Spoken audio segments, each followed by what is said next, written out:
Mastering Idioms, Standing on His Head. Hello, everyone. Welcome back to our channel, where we dive into the fascinating world of the English language.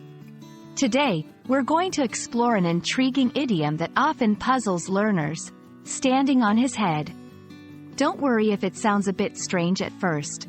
By the end of this video, you'll understand not just its meaning, but also how to use it confidently in your conversations.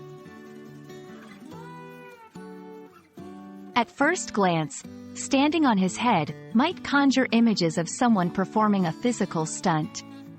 However, in the realm of idiomatic expressions, it carries a metaphorical meaning. This phrase is often used to describe performing a task with great ease or doing something very well, sometimes even in a surprising or unconventional way.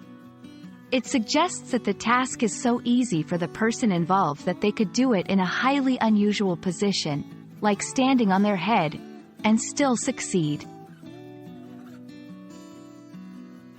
While the exact origins of standing on his head are a bit murky, it's believed to stem from the world of sports, where athletes often perform extraordinary feats that seem as effortless as if they were doing something as simple as standing.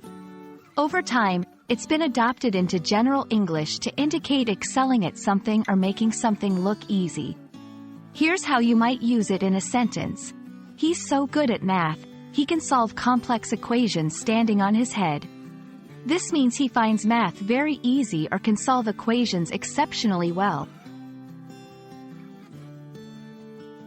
Like many idioms, standing on his head can be varied slightly while retaining its meaning. You might hear, doing it standing on his head, or could do it in his sleep. These variations all emphasize the ease with which someone can accomplish a task. Furthermore, there are similar idioms that convey the idea of doing something effortlessly, such as, with one hand tied behind my back, or a walk in the park. These expressions also highlight the speaker's perceived skill or ease at performing a particular task. We hope this exploration of standing on his head has demystified this idiom for you and added a fun, expressive option to your English language toolkit. Idioms like this one add color and personality to our conversations, and understanding them is a big step toward fluency. Thanks for watching, and remember, learning English is not just about memorizing rules. It's about diving into its rich and playful expressions.